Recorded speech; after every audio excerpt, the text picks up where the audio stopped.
Muy buenas a todos, saludos un día más. Aquí estamos preparados para llevarles una de esas historias maravillosas que tienen lugar en nuestra ciudad, que se desarrollan en esta Utrera que tanto queremos, y especialmente en un lugar que es, yo creo que parte de la vida, de la idiosincrasia, del carácter de esta ciudad, que es el Colegio Salesiano.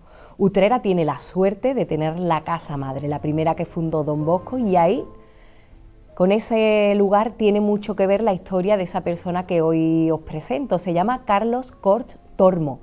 Y bueno, por ese nombre a muchos les sonará porque ha estado más de 40 años como docente en el centro. Todo eso y mucho más que tiene que ver con esta ciudad y con un camino largo que lo va a llevar por otros muchos lugares, nos va a contar a continuación. Carlos, lo primero, darte las gracias por acceder a esta entrevista, que sé que bueno, al principio cuesta un poco eso de compartir, ¿no? Sí, bueno, encantado de estar aquí con vosotros.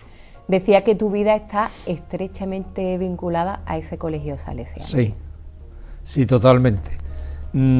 Estudié desde bien pequeñito hasta que salí en COU. Estuve los 3 años de magisterio y volví otra vez a mi colegio a trabajar hasta el 13 de diciembre que me he jubilado. He estado 44 años trabajando. Y 10 años de alumno, pues 54 años de mi vida he estado en esas paredes. Vinculado a ese colegio. En mi segunda casa. Pues vamos a hablar de esa historia como docente y de esa andadura, pero queremos conocerte a fondo, que es en definitiva el objetivo de este programa, el ponernos un poco en los zapatos de la otra persona, el saber qué te llevó hasta Utrera. Así que vamos a irnos al principio. Muy bien. Y vamos a conocer dónde están los orígenes de Carlos Corch. Perfecto. Cuéntame un poco, ¿dónde naciste? Pues vamos a ver, yo aunque tengo esos apellidos valencianos, Corch, Tormo, yo soy de 2 hermanas, soy andaluz. Y nací en 2 hermanas porque mis padres eran valencianos y vinieron de Valencia mi padre era arrocero, entonces compraron tierra aquí en plan de colonización que se hizo en las marismas allá por los años entre los años 60. Entonces mi padre era una persona emprendedora y él le habían hablado que aquí en el sur que había unas extensiones tremendas de tierra. Esa foto es del campo de la marisma. Y entonces él no le daba miedo, le hacía ilusión y se embarcó. Ahí están mis padres. Esa foto es antes de venirse. Nosotros somos 7 hermanos. Fíjate. Entonces esos son los 2 mayores. Entonces cuando prácticamente por esa época decidieron emprender la aventura. Luego tú ya naciste aquí. Y yo ya nací aquí. Yo soy el cuarto de los 7. Entonces esos 2 primeros nacieron allí en Algemesí. Algemesí es un pueblo cercano a Valencia. Y vinieron, compró mi padre tierra aquí y al principio era una gran aventura porque algunos valencianos se vinieron aquí a la llamada de los campos de colonización de aquí y les hacía mucha ilusión porque las extensiones de tierra aquí eran enormes comparado con los campos en Valencia. Entonces era un reto. Tuvieron años difíciles al principio porque entraba agua, entraba mucha sal, tenía mucha salinidad al agua, las cosechas no eran buenas, pero bueno, perseveraron y al final encauzaron aquello. Y entonces ya mi padre fue arrocero toda la vida. El hecho de la primera foto que ha salido del bautizo, yo nací en 2 hermanas, y mi hermano anterior a mí, el tercero, yo soy el cuarto, también nació en 2 hermanas, pero yo no tengo ningún vínculo con 2 hermanas porque inmediatamente nacer mis padres se mudaron a Los Palacios. Yo creo, no sé por qué se fueron a vivir a 2 hermanas, creo porque es que esa familia que son mis padrinos, eran la familia Fornés, que eran de 2 hermanas y creo que también eran valencianos. Entonces me imagino que vendrían de Valencia a un sitio donde había algunos otros valencianos para sentirse algo más arropados, porque la marisma estaba bastante lejos de donde se establecieron a vivir. Y mi padre iba con una moto, con una Vespa, iba todos los días al campo. Fíjate. Después, con el tiempo, cuando fuimos creciendo, se mudaron a Los Palacios. Tanto Dos Hermanas como Los Palacios, como Las Cabezas, que son los pueblos cercanos a la Marisma, eran en aquel entonces, estamos hablando de los años, yo nací en el 58, pues 58, 60, eran poblaciones muy, muy pequeñitas, eran pueblecitos muy pequeños. Ya ves, las Dos Hermanas de ahora no tienen absolutamente nada que ver, aquello era un pueblecito y Los Palacios igual. Entonces creo que para hacer menos kilómetros pues se mudaron a Los Palacios, y mi padre seguía yendo con la moto al campo todos los días a Los Palacios. Pero llegado un momento, ya éramos en Los Palacios, ya éramos 5, mi padre y mi madre siempre tuvieron muy claro que lo más importante en su vida era la formación de sus hijos. Entonces a ellos les habían hablado del colegio salesiano, que aquí había un colegio muy bueno en Utrera. Entonces mi padre, ni corto ni perezoso, levantó otra vez el campo y se vino a vivir a Utrera, para que fuéramos a los salesianos. Y cuando llegamos aquí a Utrera nos pusimos a vivir en la casa que hay en el porche de Santa María, enfrente de la torre, la única que hay, no la que hay en un jardincito que hay, sino una que hay así a la izquierda. Y allí estuvimos viviendo 1 o 2 años. Entonces los más pequeñitos íbamos a las salesianas, que también hacía muy poco que había abierto ese colegio, a un preescolar que tenían algo así, y los mayores iban a los salesianos, y después íbamos pasando todos a los salesianos. Entonces en esa casa estuvimos 1 año o 2, que yo tengo unos recuerdos buenísimos, porque la torre que es una cosa que nos impresiona a todos los utreranos y nos sigue impresionando, pues yo en aquella época pues tendría allí 4 o 5 años, para aquello era. Y recuerdo que jugábamos las tonterías que sabes de niños, jugábamos mirando la torre hacia arriba, dando vueltas, y dábamos vueltas hasta que nos caíamos mareados. Era una cosa divertidísima. Y después de ahí, mis padres vivimos ahí 1 año o 2, y después ya mi padre compró una casa en la calle Salteras, que es la calle que hay justo detrás, donde está el Currito, exactamente donde está la papelería Delia, la paralela por detrás, que es una calle, en mi opinión, de las mejores de Utrera, porque allí hemos pasado la infancia. Claro, en aquella época pasaban los coches de las personas que vivían allí. Hoy por hoy por allí pasan los coches de las personas que viven allí, pero claro, en aquella época es que pasaban 4 coches al día, ¿no? Entonces jugábamos. Y además había mucha calle, jugábamos en aquella calle estupendamente. Teníamos la casa Surga, que es la que hay justo detrás de Currito, que estaba recién abandonada ya, y estaba totalmente cerrada, pero había un agujero, y por allí nos metíamos en aquella casa, y aquello era el lugar perfecto para darle rienda suelta a la fantasía y a la imaginación. Los niños de la calle, que había muchísimos niños, hoy hay muy pocos niños en las calles, pero antes las familias eran muy numerosas. Jugábamos por allí, entre lo prohibido de entrar en un sitio, y todavía recuerdo que cuando entrábamos había cosas de la casa. Era una casa que estaba cerrada, abandonada, y aquello fue fabuloso, aquella calle, y allí hemos vivido, bueno, y además te veo con muy buen sabor de boca de esa infancia, ¿no? Sí, es que mi infancia ha sido muy buena. Además, una infancia con una familia de 7 hermanos, no te aburres. Con 7 hermanos no te aburres. Tienes un momento de disputa, lógicamente, pero en una familia con 9 personas pasan muchas cosas. Y la vida es muy intensa en una familia con tanta gente, no te puedes aburrir, pasan muchísimas cosas, hay muchísimas noticias. Mira esa foto, ahí soy yo, el chiquitito.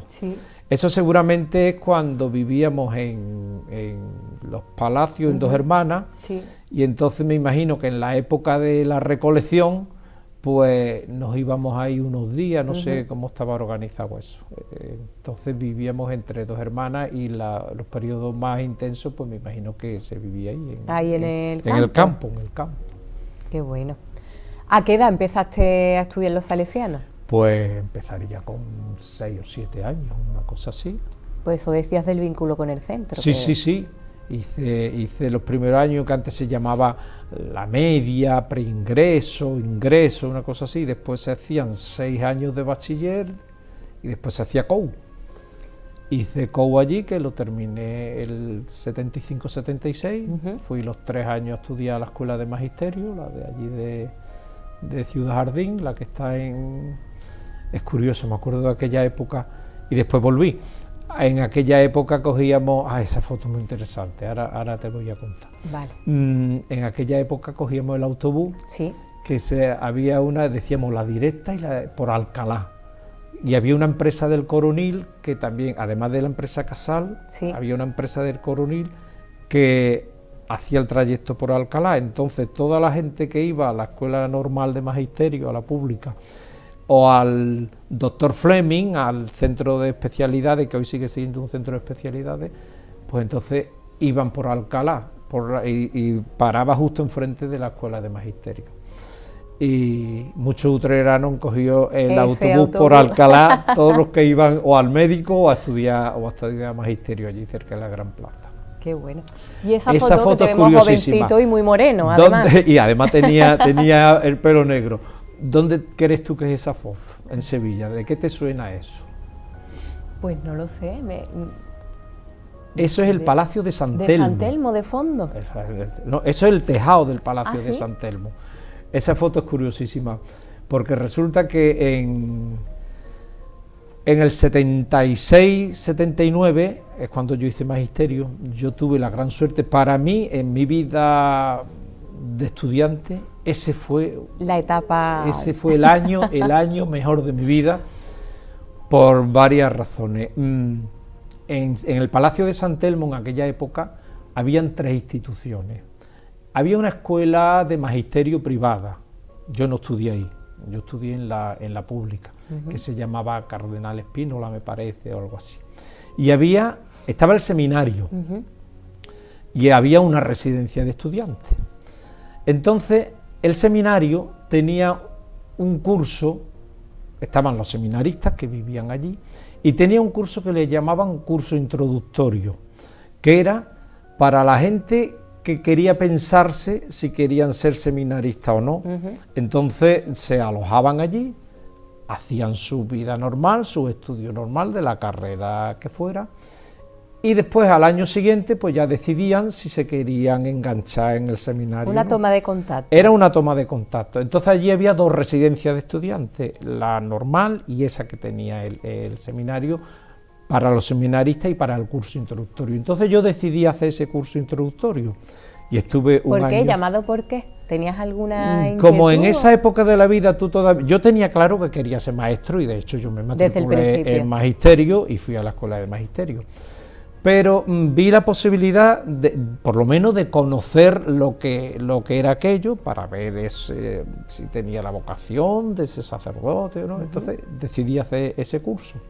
Bueno, y ese curso fue fabuloso. Fue fabuloso porque, imagínate, Franco murió en el 75, el curso 75-76, que estaba yo en COU. Yo empecé ahí a la universidad en el 76-77. La sociedad entera era una olla expresa, aquello era una revolución de apertura, de iniciativa, la universidad, no te puedes imaginar, había huelga un día sí, un día no. Entonces era un cambio de esquemas, unos jaleos, y después vivir en Sevilla, una persona que ha vivido toda su vida en un pueblo, de la noche a la mañana te vas a vivir a Sevilla. Después el seminario en aquella época era una institución muy abierta, muy moderna, muy progresista. ¿Sí? Y entonces a las personas que estaban allí, a los seminaristas, se les daba absoluta libertad, no se ejercía ningún control con ellos. Había unas reuniones, había algo de formación. Nosotros, por ser el curso introductorio, lo que teníamos era un mínimo contacto, no teníamos el plan de estudio, no estudiábamos como los seminaristas, sino que nosotros hacíamos cada uno su carrera, lo que estaba haciendo, pero íbamos allí a dormir, a comer y a alguna que otra reunión, pero muy libre. Entonces imagínate un chaval de 17 años o 18 años en Sevilla, con libertad, con los mismos compañeros de allí del seminario. Otros eran otros hacían el curso introductorio, pero no dormían allí porque vivían en Sevilla, eran sevillanos. Esos mismos te sacaban y te llevaban, eso también en los jardines de San Telmo. Entonces para mí aquel año fue apoteósico. Fabuloso. Yo no sé ni cómo aprobé el curso porque claro, porque viviste mucho la ciudad, ¿no? Hombre, totalmente, totalmente. Eso fue un poco más o menos por esa época, un viaje que hicimos por Asturias, eso debe ser los Picos de Europa. Entonces aquel año yo lo recuerdo fantástico. Ya al año siguiente, cuando llegó el verano, pues ya es cuando tuve que decidir si me enganchaba o no. Y entonces no lo tenía muy claro, entonces ya lo dejé y ya segundo y tercero ya fueron hice, otra historia, pero ¿no? ya me vine aquí a Utrera y ya acabé normal yendo por la de Alcalá, como decía siempre yo, a la escuela de magisterio. ¿Y por qué magisterio? ¿Te venía de familia? Pues bueno, mi familia, casualmente de los 7 hermanos que somos, 4 somos docentes. Mis padres no fueron docentes nunca, pero no sé por qué en mi casa había siempre esa vocación muchísimo presente, ¿no? Ambiente de formación, de prepararse. Mi padre y mi madre leían muchísimo y estábamos metidos siempre en el... no sé por qué, había atmósfera de aprender en mi casa siempre. Y yo recuerdo que de pequeño, tendría yo unos 15 años, ya mi madre nos dejaba en casa que le diéramos clase a los vecinitos, a la gente de la calle, para ayudarnos en los veranos, claro. Y eso. Entonces yo recuerdo en mi misma casa, mi madre no tenía ningún problema, que el salón de mi casa venían 2 o 3 niños y a lo mejor pues les enseñaba a leer, niños pequeñitos, les enseñaba a leer o le repasaba algo de lo que fuera. Las tareas, un y poco de desde apoyo. Pequeñito, y mis hermanos recuerdo que también. Siempre en mi casa ha habido ambiente. Que habéis coincidido entonces ahí. De alguna forma yo me di cuenta que yo tenía cierta habilidad para enseñar y después cuando me llegó la hora de decidir pues lo vi claro. Lo tuviste clarísimo. Siempre me gustó. ¿Cómo eras como estudiante? ¿Te resultó llevadera la carrera? Sí, la carrera sí, el magisterio no tuve ningún problema. Yo era un estudiante normal, no era malo, pero tampoco era brillantísimo de matrícula, de honor y eso, ¿no? Era un estudiante normal, pero siempre me gustó. Pero trabajador. Sí, quizás, ¿no? Sí. Eso de trabajador, es que en mi casa nosotros hemos visto siempre a mis padres muy trabajadores y muy emprendedores. Esas cosas que no se enseñan, sino que se aprenden de verlo. Mira, esa foto es de las más curiosas que tenemos en casa. Primero que todo, es muy gracioso por lo serio que estamos y ahora te voy a explicar por qué. Es la última foto que creo que tenemos todos juntos. Sí. En esa época estaba lo que se llamaba el carnet de familia numerosa. Y entonces el carnet de familia numerosa había que poner una foto con todos los miembros. Total, que fuimos a hacernos la foto para renovar el carnet de familia numerosa y tú imagínate el ambiente que llevábamos todos, pues con unas ganas de cachondeo y de risa.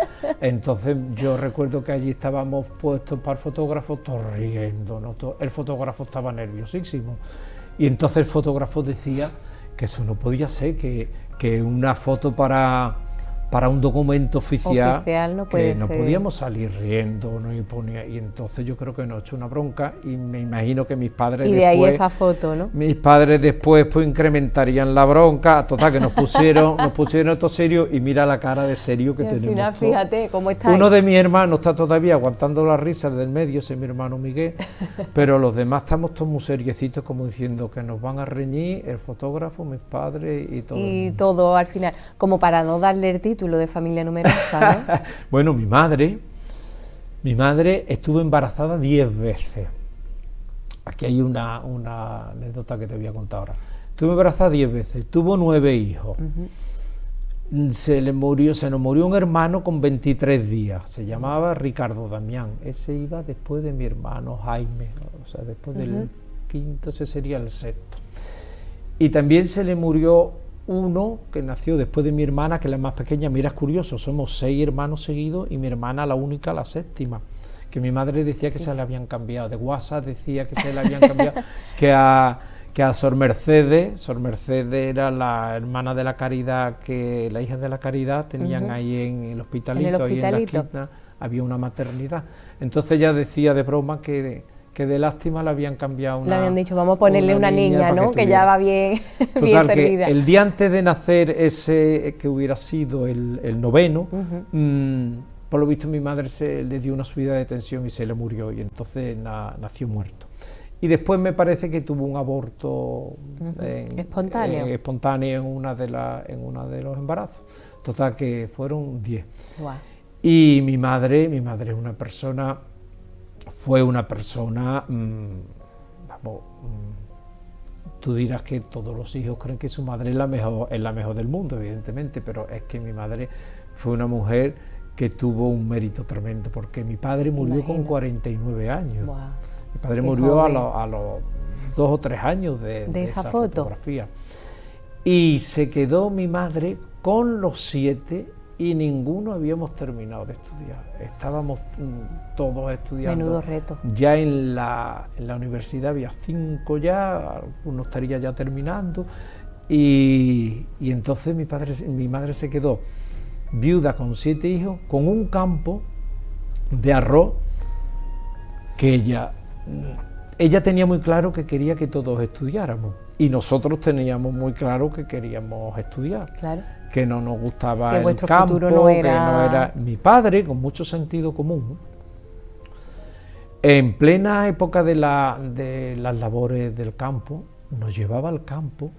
Hubiéramos aprobado, hubiéramos suspendido, no era como castigo, era como enseñanza. Y nos ponía a trabajar en el campo. Él tenía contratado allí a 15, 20 hombres, a los que se necesitara. Antiguamente el arroz se plantaba, no sé si has visto las películas de los chinos, antiguamente se plantaba mata a mata, planta a planta. Había una cosa que le llamaban la plantera, se cogían los tallos de arroz así chicos, te metías en el fango hasta las rodillas, si eras niño te llegaba casi hasta la cintura, y entonces en el fango ibas clavando la matita de arroz, como los chinos en las películas que se ven de los chinos antiguamente. Eso con las culebras por allí, por el agua, con los sapos, con los mosquitos, y entonces nosotros de chicos no lo entendíamos, decíamos, como mi padre que tiene aquí 15, 20 o 30, una cuadrilla de inmensa de hombres allí plantando arroz, ¿cómo nos tiene aquí a nosotros plantando arroz que teníamos 14 años, 12 años, 15 años? Y yo creo que el hombre lo hacía para que supiéramos lo que vale un peine, como se dice, para que supiéramos que el campo, el arroz daba dinero para mantener una familia grande, pero había que trabajarlo, había que esforzarse. Y entonces él no tenía empacho y nos llevaba al arroz, nos llevaba a trabajar. Fíjate. Evidentemente después cuando cogíamos los libros con unas ganas tremendas y sabíamos que o estudiar o campo. O matitas. Total que, exactamente, después cambió muchísimo la cosa. Yo recuerdo que cuando mi madre se quedó viuda, se quedó con un pastel, con un campo tremendo, con un embolado, que ya no sabía cómo meterle mano a eso. Vinieron los primeros años, el segundo año, vinieron tíos míos de Valencia, porque nosotros aquí no tenemos ninguna familia, todos mis tíos y mis tías viven en Valencia, en Algemesí. Vinieron el primero, segundo año, vinieron un poco a ayudarle a mi madre. En fin, si ahora la sociedad todavía sigue siendo machista, imagínate, hace, eso que te estoy hablando, hace 30, 40 años, claro, mi padre hace más de 40 años que murió, 40 y tantos años, imagínate cómo era la sociedad. Mi madre en el campo dirigiendo, tenía un capataz y tenía una cuadrilla de hombres que iba contratando según las labores del campo. Pues que una mujer le mandara a la gente lo que tenía que hacer, sin saber ella muy bien lo que tenía que hacer, ella tenía que delegar lógicamente en el capataz que tenía. Total que uno de mis tíos vinieron mis tíos un poco para darle un para poco ayudarme. de ese apoyo.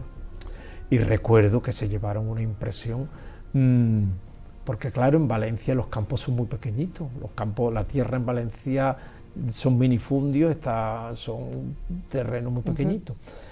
Aquí, afortunadamente, había evolucionado mucho las tareas del campo, y entonces aquí se llegó hasta plantar con avioneta, lo que se hacía, lo que hicimos nosotros, pasaba la avioneta y en unas cuantas pasadas sembraban el arroz, o echaban el abono, o echaban los pesticidas, o lo que tuvieran que echar.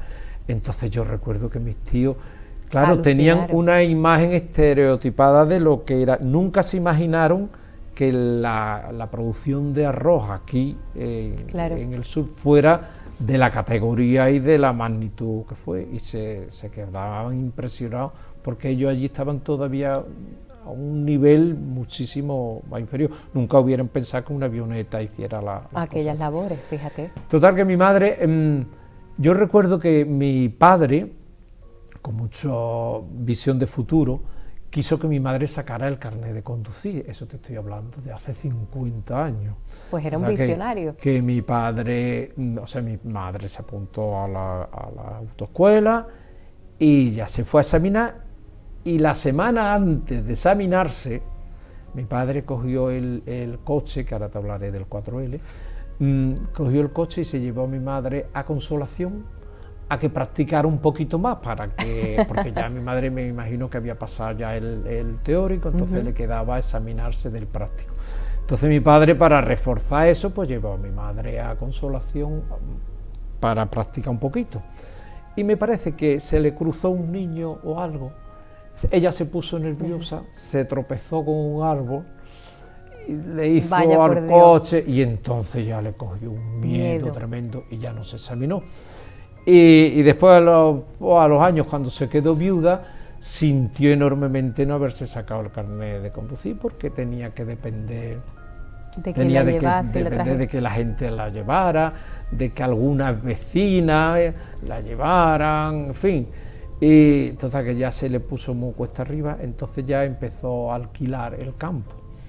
Y después lo fue alquilando, y después fue vendiendo, cada 2 o 3 años vendía un trozo, porque ella, el objetivo era que todos acabáramos las carreras y los estudios, y así lo hizo y lo consiguió. Lo gestionó. Lo gestionó, esa es la palabra para repartir adecuada. Esos beneficios en el tiempo. Exactamente, hizo una gestión perfecta.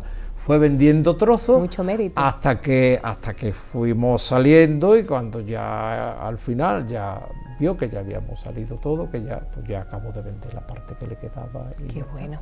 Qué bueno. Pero una mujer luchadora como... Eso de que hablan de la resiliencia, ¿no? De sacar de todas las situaciones complejas o negativas la oportunidad, ¿no? Dentro del problema. Además fue una mujer fuerte, vivió hasta hace 4 años, murió casi con 90 años. Y antes te iba a decir, y con la satisfacción de viendo a sus hijos formados. Esa satisfacción siempre la tuvo.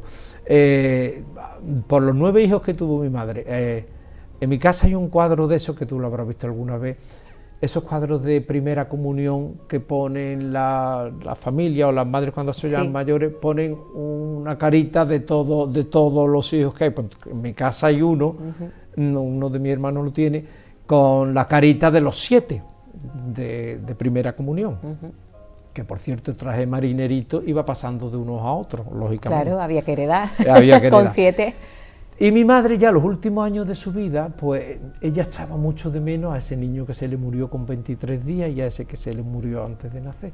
Y entonces tenía 2 angelitos de cerámica, un regalo, o lo compró, o se lo regaló a alguien, y ella al cuadro con las caritas de primera comunión le puso los 2 angelitos en la esquina, porque decía que... Y así tenía todos sus hijos. Exactamente, juntos. Sus 7 hijos y sus 2 que también había tenido. Entonces las hermanas de la Cruz, que venían mucho por mi casa, y los últimos días de mi madre vinieron a ayudarla, e incluso la ayudaban a lavarla y a muchas cosas. Una de las veces que estaban con las hermanas de la Cruz, por lo visto mi madre, a una de las hermanas le dio los 2 angelitos. Como ella ya sabía que su muerte era una cosa cercana, le dio los 2 angelitos, y le dijo para que lo tuvieran ella, para que lo pusieran en la iglesia o no sé qué. Cuando murió mi madre, ese mismo día o al día siguiente, a los varios días, la superiora, no sé si fue la superiora o una de las hermanas, me contó una historia que yo no lo sabía, esa historia. Me contó que ellas en el sagrario, ellas tienen la iglesia normal, pero dentro tienen una capillita para ella particular. Pues que en el sagrario que tienen ellas habían puesto los dos angelitos que mi madre le había dado, porque mi madre les había pedido por favor que rezaran por ellos, no sé. Le habló de sus dos niños que le faltaban. Y me emocionó aquella historia de los dos angelitos de la importancia, ¿no? Y me gustó mucho que me lo dijera la hermana, que estaban allí, los angelitos que mi madre le había dado. ¿La fe siempre ha estado presente en tu familia? No te lo puedes imaginar, no te lo puedes imaginar. Yo la fe que tengo se la debo fundamentalmente a mis padres, y también quisiera, ahora te voy a hablar de eso, quisiera nombrar a Sebastián Ganga, fue un salesiano, me imagino que lo habrás conocido, murió hace poco. Él fue salesiano, tuve la suerte de conocerlo cuando yo estaba ya terminando el colegio. A la madre María Ángeles Hidalgo, no sé si te ha hablado alguien de ella, era una religiosa de la Sagrada Familia, y a mis padres. Esos son una de las... Y después también algunas otras personas que ahora si sale a colación te lo diré. Mis padres siempre han sido muy religiosos, muy religiosos. Y además mis padres supieron inculcarnos unos valores, pero esa es la palabra, inculcarnos, sin obligarnos, sin imponernos, sin adoctrinar. Mira, yo te voy a contar un detalle. Nosotros íbamos a misa los domingos. En mi época, los domingos te ponían la ropita de los domingos, te arreglaba muy bien, iba toda la familia a misa, íbamos a los salesianos, tú eso no lo has conocido por lo joven que eres, cuando la basílica funcionaba como lugar de culto normal, y los domingos pues la basílica se llenaba de gente para misa. Entonces nosotros íbamos a misa. Como era normal y todavía por desgracia sigue siendo, en la puerta de la iglesia se ponían mendigos a pedir. Entonces yo recuerdo que siempre que íbamos a misa, al salir, mi padre se paraba con un mendigo que había allí en la puerta. Era un hombre que daba pena verlo. Era un anciano totalmente deteriorado, sucio, la ropa, y nosotros no, claro, éramos niños y nosotros nos llamaba mucho la atención que mi padre le daba la limosna que le tenía que dar, pero no solamente le daba la limosna, sino que mi padre hablaba con el hombre, y le preguntaba y se interesaba por él, y mi madre, y no quedaba ahí la cosa, sino que ahora después cuando llegábamos a casa, yo veía que mi padre y mi madre seguían hablando del hombre de la puerta de la iglesia, y se interesaban, y después resulta que iban a verlo a su casa, le llevaban cosas, guardaban una relación. Recuerdo que incluso se puso malo, no sé si le cortaron una pierna, le compraron un carrito, en fin. Entonces nosotros veíamos que lo de mis padres con estas personas no era simple caridad de darle la limosna, sino que les llegaba más hondo. Ellos se sentían interpelados, se sentían en la necesidad de hacer algo, de ayudar al prójimo, más que dar la limosna. Entonces eso es un detalle que te pongo, como se te podría contar miles. Eso nosotros lo fuimos mamando, lo fuimos observando. Claro. Después mi madre siempre procuró formarse mucho. Mi madre leía mucho y procuraba tener una formación cristiana sólida. De hecho, ella de mayor ya se apuntó a la escuela de teología para seglares que había en el seminario en Sevilla, unos cursos, y recuerdo que yo la acompañaba y ella estuvo varios años estudiando teología en el seminario para seglares. Es interesante de la teología porque muchas personas creen que la teología es una ciencia destinada solo para los curas, para la gente que van a ser sacerdotes. Y la teología es una ciencia preciosa y que está al alcance de todo el mundo y que es la gran desconocida. La gran desconocida, fíjate. ¿Cuándo llegaste como docente al Colegio Salesiano, que era, según veo, el lugar perfecto? Pues exactamente, en el curso 79-80, yo acabé, exactamente, yo empecé en enero del 80, por eso voy a hacer 44 años, he llegado a 44 años de trabajo. Y realmente, claro, yo allí me sentía a gusto. Mira esa foto es curiosísima. Eso fue cuando hicieron la primera comunión. Ese grupo fue al segundo año, tercer año de estar allí, cogí ese grupo, y ese grupo antes se tenía la costumbre de coger un grupo en primero de primaria y lo soltabas en quinto. Después volvías otra vez a primero y quinto. Entonces yo hice esos turnos de dos tandas de 5 años, la hice 2 veces. Después ya hice inglés, fui profesor de inglés siempre en quinto y sexto. Bueno, ese grupo en mi vida profesional y vocacional marcó un antes y un después, porque ahí es cuando yo realmente me di cuenta que había acertado con mi profesión. Porque para empezar yo ahí tenía 24 años tenía, claro. Cuando 23 o 24 años tenía cuando cogí ese grupo. Tenía toda la ilusión del mundo por trabajar y todas las ganas de comerte el mundo, claro. Comerme el mundo. Teníamos 43, en esa foto hay 43 niños. Que no es la ratio de ahora, que era otra cosa. Fíjate tú. Bueno, pues yo me sentía ahí tan maestro, tan realizado, hacía con tanta ilusión mi trabajo. Pero claro, eso era recíproco, tanto los niños, mis alumnos, como la familia, se daban cuenta que a mí me gustaba lo que estaba haciendo y era una cosa que se retroalimentaba. Qué bueno eso. Entonces los niños aprendían una barbaridad, estaban contentos en el colegio. Yo recuerdo que yo mandaba pocos deberes, porque yo tenía muy claro, poco o ninguno, yo tenía muy claro que mi objetivo número 1 no era lo que aprendiesen, sino mi objetivo número 1 es que quisieran venir al colegio, que vinieran al colegio contentos. Bueno, la motivación que sigue siendo la clave, en definitiva, ¿no? De que no haya un fracaso posterior. Esa es la palabra, porque es que el camino del estudiante es muy largo. Fíjate tú que ahora se empieza con 3 años. Si tú quieres poner a un niño con 3 años en la universidad, desde que empieza con 3 años, que llegue a la universidad, tú tienes que dosificar el trabajo. Tú no puedes hacer fea la realidad escolar. Tú tienes que conseguir, para empezar, que el niño quiera ir al colegio. Eso no es cualquier cosa. No es fácil. Y una vez tú lo tienes atrapado en el colegio, pues entonces tú ya sabrás cómo ir dosificando la docencia.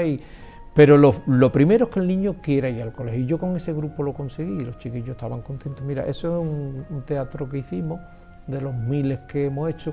No sé si eso se llamaba El Padre Abraham y los Pitufos y el Padre Abraham, o no sé qué historia. Pues la música y el arte siempre ha estado muy presente en la realidad de ese colegio. Hombre, los salesianos sin la música y sin el canto, vamos, siempre ha sido y afortunadamente lo sigue siendo. Carlos, y en esa andadura como docente, ¿has visto evolucionar todo el sistema educativo, sí. Cambiar continuamente? Sí, te has tenido que ir adaptando. Exactamente, también, ¿no? Exactamente. Para bien y para mal. Claro. Para bien y para mal. Para bien porque evidentemente los métodos han progresado mucho, se ha cambiado mucho, se ha evolucionado mucho afortunadamente. Para mal porque hay veces que la burocracia es excesiva y creo que eso desanima mucho a los docentes. Mira, esa foto es curiosísima. Esa foto en Utrera, toda Utrera, por la mitad mayor y por la mitad más joven, está relacionada con él. Resulta que ahí hay una serie de profesores que fueron profesores míos en bachillerato y después cuando entré en el colegio soy aquel que de la izquierda de morado. Esos profesores míos Paco Martínez, Rafael Martel, Juan Díaz, en fin, ahí hay una serie de profesores. Fueron profesores míos, pero cuando entré en el colegio pasaron a ser compañeros míos. Entonces la sensación era extraña, claro, rara, porque aunque se celebraban claustros distintos, el claustro de primaria y el claustro de bachiller, cuando era cuestión de notas y eso, había ocasiones que se hacían claustros conjuntos, y entonces estaba sentado como compañero de quien había sido tu profesor durante muchos años, ¿no? Y era una sensación. Y después la otra etapa son los más jóvenes, que ahí esa gente le han dado clases pues a medio Utrera. Ahí está Loli Verdugo, José Manuel Álamo, Domingo Román, Antonio Miranda, Antonio Gómez, Manuel Tacón, Joaquín, Antonio Picón, en fin, un montón de... Con muchas personas conocidas. Exactamente. Bueno, a mí me consta que también tú eres un docente muy querido en el centro, por muchas generaciones además, porque como decías, son más de 40 años como maestro, y por ahí han pasado tantos utreranos y tantas familias de utreranos que yo creo que tienes gran parte de la ciudad situada, ¿no? Sí, así es. Sí. Y además, yo estos días tengo una sensación... Eso te iba a preguntar, porque cierras esa etapa, ¿no? Tengo una sensación muy agradable porque, bueno, aparte que el otro día me hicieron, mira, eso es convenio, ahora te hablaré del convenio. El otro día me hicieron una encerrona en el colegio, el día que me iba, el miércoles 13 de diciembre, me dice el director, espérate un momento que vamos a ver una cosa, y entonces habían puesto, no sé si habéis visto ese vídeo, habían puesto a todo el colegio en plan pasillo. Pasillito. Pero a todo el colegio y a todo el colegio, desde infantil de 3 años hasta segundo de bachiller. Entonces, como el colegio es tan grande, pues habían ocupado todo el colegio. Entonces me fueron haciendo una especie de pasillo y aplaudiendo. Con muchos aplausos. Y vítores y eso. Y claro, eso fue muy emotivo. Qué bonito broche, ¿no? A toda esa etapa, a todo ese tiempo. Yo no pensé nunca que iba, el último día de mi vida en el colegio, iba a salir llorando por los pasillos. Iba a ser tan bonito, ¿no? De emoción, sí, porque fue... Entonces ese cariño lo sentí ese día, pero lo siento constantemente. ¿Te cuesta cerrar esa etapa? No, porque yo he disfrutado muchísimo en el colegio, pero sé que ya me toca darle el paso a otra vivir gente. de otra manera. Y además vivir de otra manera. Yo afortunadamente tengo muchas cosas que hacer, que no me voy a aburrir en mi casa. Otras inquietudes. Exactamente.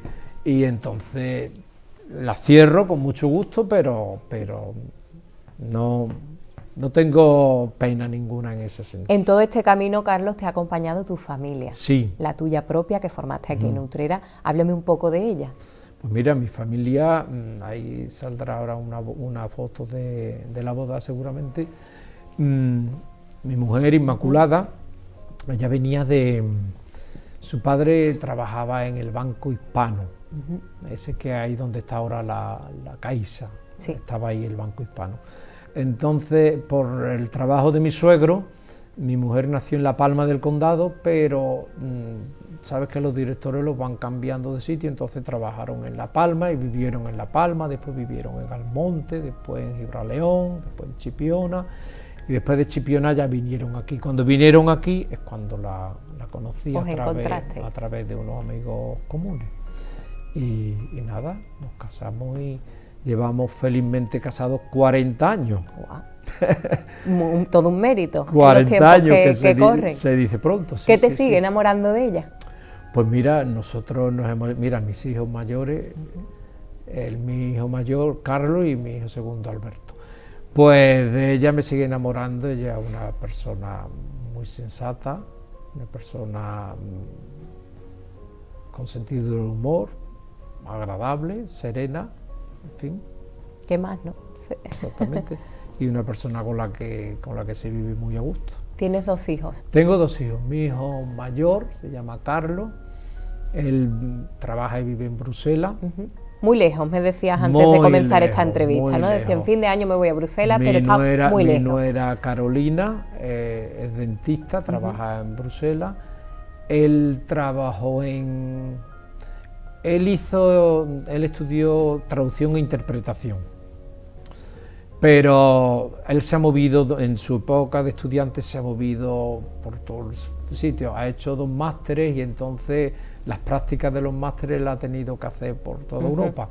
Entonces ha estado en muchos sitios por toda Europa, trabajó en la embajada de Eslovenia, en la embajada de España en Eslovenia, y hizo másteres en Alemania, en varios sitios ha estado. Entonces él en realidad no ha trabajado nunca de traductor, sino que gracias a esos másteres que hizo, una de las últimas prácticas aterrizó en las instituciones europeas. Entonces también estuvo trabajando en el Parlamento Europeo con una eurodiputada alemana, y a raíz de ahí pues ya entró en una especie de consultoría, Schumann, que se dedica a gestionar proyectos que la gente quiere obtener financiación de la Unión Europea. Entonces, como todo eso es una burocracia tremenda, hay una especie de consultoría que ayuda a la gente, a los ayuntamientos, a las empresas, a manejarse en el mundo del Parlamento Europeo. Y después de ahí pasó a UNIFE, que es una especie de asociación que engloba a muchas empresas que tienen relación con el ferrocarril y también quieren financiación europea. Entonces ellos se encargan de asesorar a las distintas empresas que tienen relación con el ferrocarril de qué tipo de proyectos pueden hacer, qué tipo de subvenciones pueden conseguir, qué les merece la pena. Intuyo que has cumplido con tus hijos 2 máximas que te enseñaron tus padres, que es la formación y no tenerle miedo a coger la maleta tampoco. Totalmente. Nuestro hijo mayor, Carlos, se empezó a mover por el mundo. Con 15 años ya lo mandábamos a estudiar idiomas a Alemania, al Reino Unido, también estuvo en Estados Unidos, y siempre él, a su vez, nosotros le hemos dado la cuerda larga y él la ha sabido aprovechar y Qué bueno. Tiene una formación, una gran formación, con mucho sacrificio por nuestra parte también, porque yo recuerdo que uno de los másteres que hizo era bien caro, entonces nosotros tuvimos incluso que pedir un préstamo, lo pedimos encantados de la vida, y fue el dinero, mejor invertido de mi vida, el mejor invertido, porque claro, son unos másteres de tal calidad que cuando acabas el máster haces las prácticas en sitios ya muy importante, y eso ya es todo, eso ya llama una cadena, y él actualmente está haciendo un trabajo que le gusta mucho. Y mi segundo hijo, Alberto, ha sido un enamorado de la historia del arte.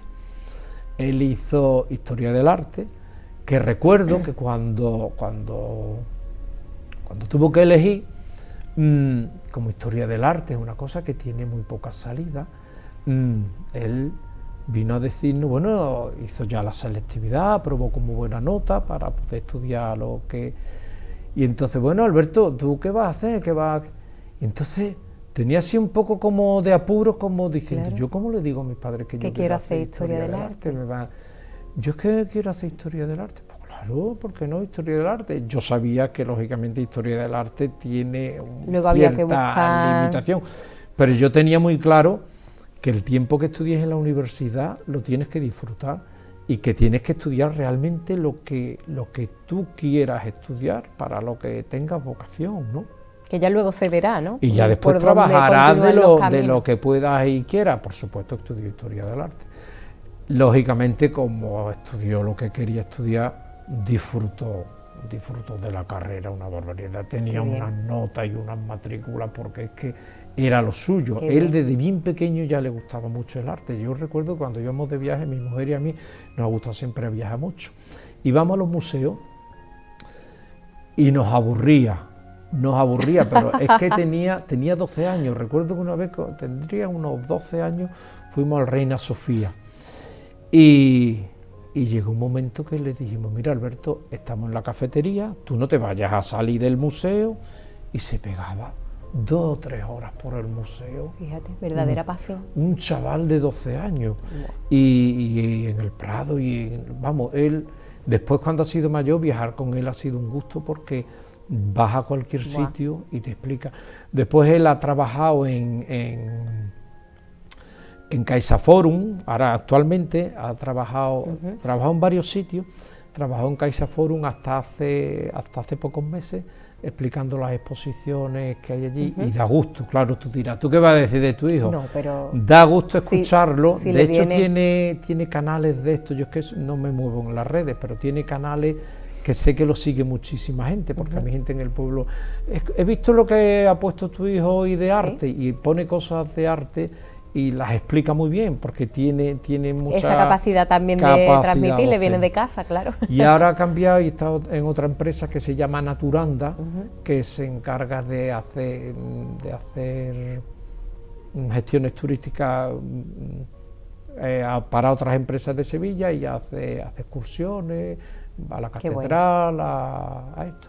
Y mi hijo Alberto vive en Sevilla, en una zona muy buena de Sevilla, y tiene un compañero que se llama Rafa, que por cierto te quería hablar también de una experiencia muy interesante de los doctorados. Rafa es enfermero en la UCI del Macarena, y es profesor en la Facultad de Enfermería. Bueno, pues no sé si has tenido alguna vez ocasión de ir a una lectura de un doctorado, a una tesis. Pues es una de las cosas que hay que hacer en la vida, porque es una cosa muy, muy emocionante. Rafa, el 1 de diciembre pasado, después de varios años preparando una tesis doctoral, leyó la tesis. Entonces eso se invita a los familiares y eso, y es un acto muy emocionante porque, aunque la tesis en sí, para los que no estás en el tema, no la conoces, no estás familiarizado con el tema, la tesis era sobre un aparato que medía en la UCI los niveles de azúcar para los enfermos cardíacos de no sé qué historia. Entonces era un aparato alemán que habían puesto ahí 3 unidades en la UCI del Macarena, y entonces él decidió instalarlo y ponerlo en funcionamiento y hacer un estudio de los resultados del aparato. Entonces, claro, eso para los legos en la materia es una cosa. Pero bueno, cuando tú ves que allí el tribunal que impone de los 5 catedráticos allí, el doctorando explicando su tesis, y ves tú ahí todo el esfuerzo de 4 o 5 años de preparación, de horas de trabajo, de estudio, de síntesis, y ves el resultado. Y después ves que le hacen preguntas, que rebaten, que todo perfecto. Después al final saca un sobresaliente cum laude, lógicamente yo con una satisfacción tremenda. Pues una experiencia muy bonita. ¿Qué esperas de esta nueva etapa de tu vida? ¿Qué te queda por hacer en la vida?